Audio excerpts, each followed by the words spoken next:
नमस्कार, अपना प्रदेश उत्तर प्रदेश देख रहे हैं आप। आपके साथ मैं हूं खुशबू पांडे। लोकसभा इलेक्शन से पहले देश भर में राज्यसभा चुनाव हो रहे हैं। 56 राज्यसभा सीटों पर नए सदस्य चुने जाने थे, जिनमें से 41 को पहले ही निर्विरोध चुना जा चुका है। ऐसे में बची हुई 15 सीटों पर आज वोटिंग हुई है। जानकारी के मुताबिक शाम 5 बजे से वोटों की गिनती शुरू होनी है और देर शाम तक रिजल्ट घोषित किए जा सकते हैं। बता दें कि उत्तर प्रदेश में बीजेपी के 8 और सपा के 3 प्रत्याशी मैदान में हैं और खेल बहुत तगड़ा चल रहा है। वहीं सपा को एक बार से कई बड़े झटके लग रहे हैं। सपा नेता मनोज पांडे ने अपने पद से इस्तीफा दे दिया है। फिर कई विधायकों ने भी अखिलेश यादव का फोन यहां पर नहीं उठाते हुए नजर आए हैं। आपको बता दें कि क्रॉस वोटिंग की खबरें भी सामने आ चुकी है।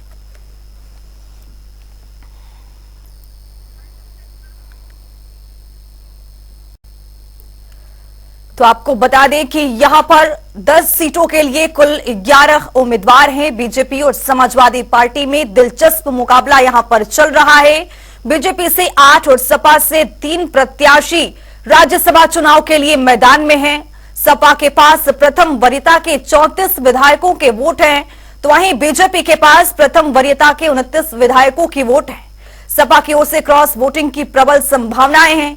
अखिलेश के डिनर में नहीं पहुंचे थे कई एमएलए, ताकि साफ तौर पर यहां पर पता चल पाया है कि जब डिनर में नहीं पहुंचे तो यहां पर यूपी में बड़ा खेला का उम्मीद हो सकता है। ऐसा संभावनाएं जताई जा रही हैं, लेकिन देखने को भी ऐसा ही मिला है। क्रॉस वोटिंग की जो खबरें हैं वो लगातार सामने आ रही हैं। यहां पर बीजेपी और समाजवादी पार्टी में जबरदस्त यहां पर खेला चल रहा है। बीजेपी से 8 तो वहीं सपा से 3 प्रत्याशी इस रण में हैं। कुल 10 प्रत्याशियों पर वोटिंग होनी है। तो हमारे साथ आपको बता दें कि लखनऊ से तौकीर किदवई जुड़ चुके हैं। तौकीर, यहां पर एक बड़ा खेला देखने को मिल रहा है। लगातार सपा की तरफ से कई जो ऐसे विधायक हैं, बड़े बड़े नाम हैं। मनोज पांडे की बात करें, स्वामी प्रसाद मौर्य की बात करें, कई दिग्गजों ने यहां पर साथ छोड़ दिया है। और अब तो खबर यह भी है कि क्रॉस वोटिंग हुई है। क्या कुछ जानकारी आपके पास? देखिए, करीब 102 वोट समाजवादी पार्टी के विधायकों ने दिया है। सबसे बड़ी बात यह है कि जो काफी सीनियर लीडर कहलाते हैं मनोज पांडे, जिन्हें मुख्य सचेतक भी बनाया गया था विधानमंडल दल में, आज उनकी तरफ से क्रॉस वोटिंग की गई। और यह भी बताया जा रहा है कि करीब 6 ऐसे विधायक थे जो उनकी अगुवाई में ही वोट डालने समाजवादी पार्टी के प्रत्याशियों को नहीं पहुंचे। यानी कि साफ तौर पर मैसेज साफ है कि लोकसभा 2024 की तैयारियों में समाजवादी पार्टी के ये बागी विधायक भाजपा के साथ जल्द ताल मिलाते नजर आएंगे। और सबसे बड़ी बात यह भी है कि इन 8 विधायक जिन्होंने आज 2 ऐसे विधायक थे जो गैर हाजिर रहे और 6 ने क्रॉस वोट किया है।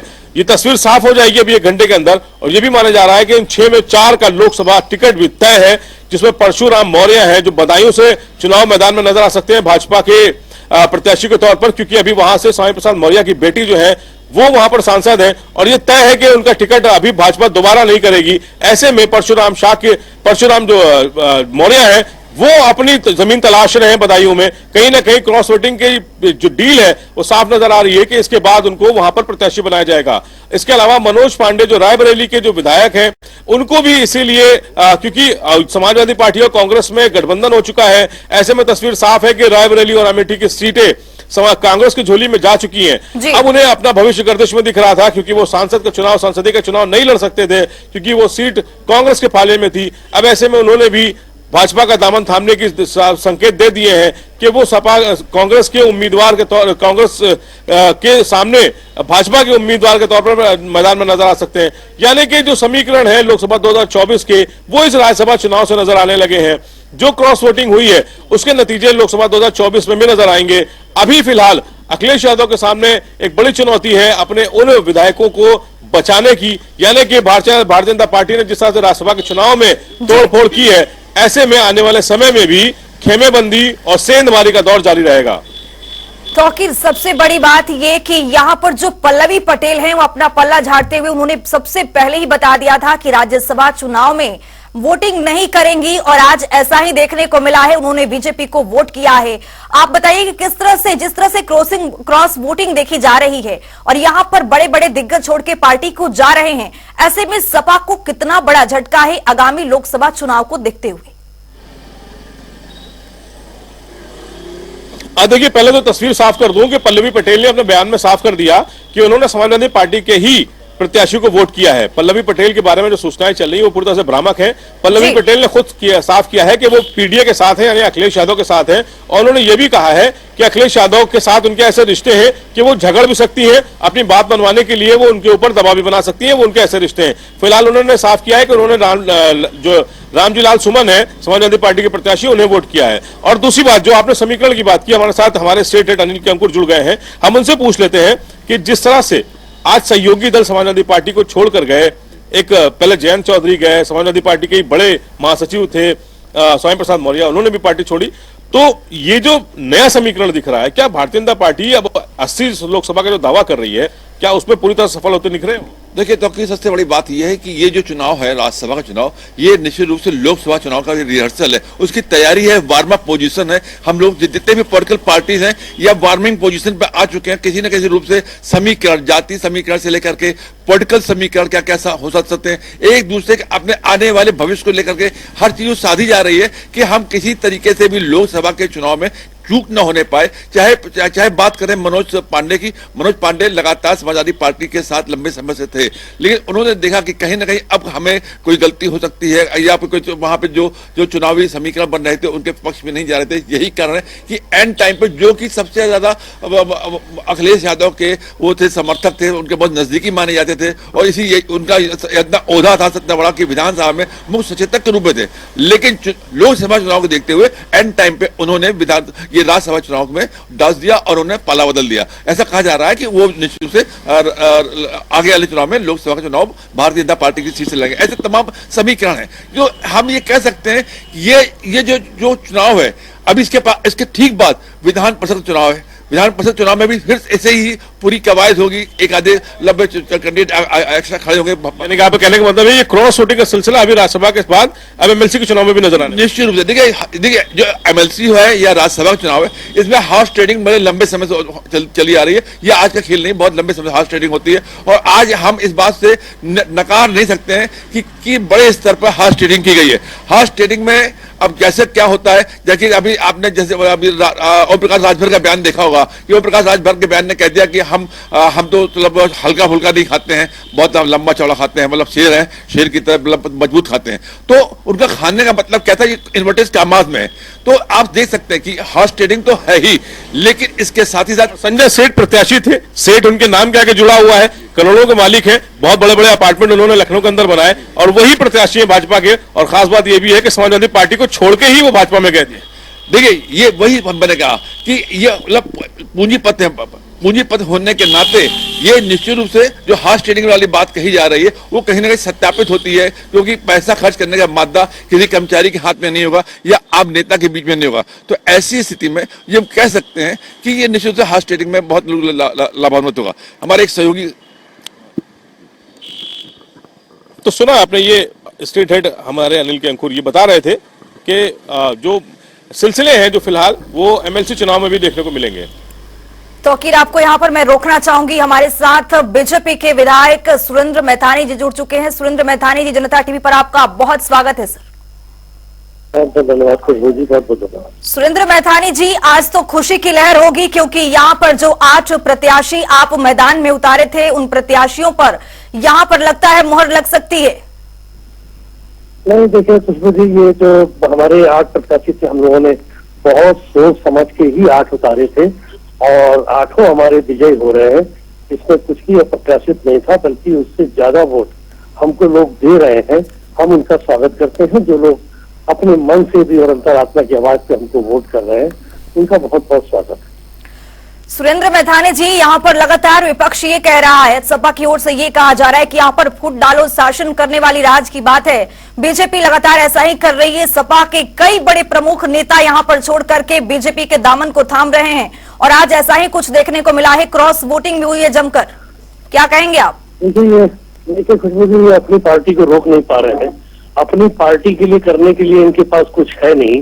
पीडीए की बात करने वाले पीडीए को टिकट नहीं देते हैं, और इसके बाद राम मंदिर के लिए जिनकी भावनाएं थी उनको राम मंदिर जाने से रोकते हैं।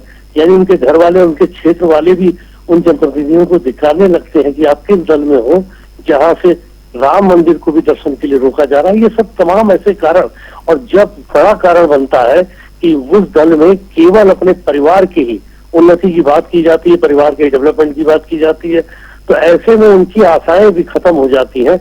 और जहां पर इतना बढ़िया उनको नेतृत्व मोदी जी के रूप में और योगी जी के रूप में मिल रहा हो, जहां पर पूरा देश और पूरा विश्व मोदी जी के नेतृत्व को स्वीकार रहा हो और भारत आर्थिक प्रगति के साथ अपनी सरकार को गरीबों और जरूरतमंदों को समर्पित कर रहे हो, तो इतना बढ़िया सिस्टम में हर आदमी चाहेगा कि हम भी राष्ट्र की सेवा में अपने को समर्पित करें। इसके लिए जो राष्ट्र प्रेमी है वो मोदी जी के साथ खड़े होंगे, भारतीय जनता पार्टी के साथ खड़े होंगे, और इसी परिणाम के नाते से ये लोग सब अपने भारतीय जनता पार्टी को सपोर्ट कर रहे हैं। क्योंकि विपक्ष के पास कुछ कहने को नहीं है, तो ये खिसियानी बिल्ली खंबा नोचे, केवल यही, और इसके सिवा ये कहेंगे क्या और क्या कह सकते हैं सिवाय इस प्रकार की अनर्गल बातों को करना। जनता इनको समझती है। अन्यथा रेवती रमन जी भी अब अपना दल छोड़ने की तरफ है, तो रेवती रमन जी में कौन सा एमएलसी है या क्या है जिनके वोट के लिए वो आ रहे हैं यहाँ पर, या कहीं पर भी जा रहे हैं, या अपने दल को छोड़ रहे हैं, ये क्या है? तो ये अपने कुलबे को नहीं संभाल पा रहे हैं। असल में अखिलेश जी जो है वो अहंकारी है, और मुलायम सिंह जी में बहुत फर्क था। अब अखिलेश जी का नेतृत्व समाजवादी पार्टी में स्वीकार करने योग्य नहीं रह गया, ऐसा इस प्रकार का वातावरण देख करके लगता है।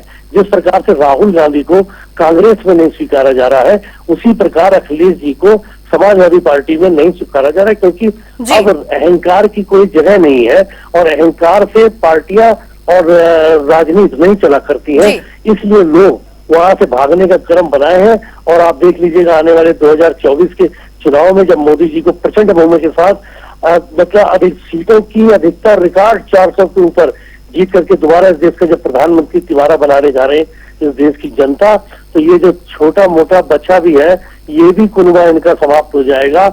लोग अपने आप, हम उनसे सुरेंद्र मैथानी जी, मेरा अंतिम सवाल ये कि क्या जो यूपी में दो लड़कों की जोड़ी है, ये क्या एनडीए को परेशान कर सकती है, एनडीए को? हाँ देखिए, पीछे पहले भी देखा है तो क्या कर लिया इन्होंने, आगे भी देखेंगे क्या करेंगे। सब बासी लोग हो चुके हैं, अब इनमें कोई ताजगी नहीं है।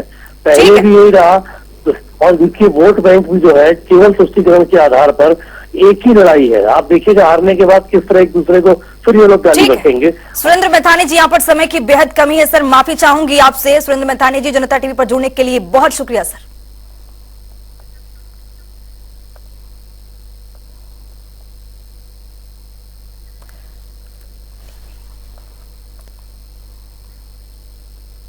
यूपी में एआरओ भर्ती परीक्षा में धांधली और पेपर लीक मामले के लेकर छात्रों में आंदोलन कर रहे हैं।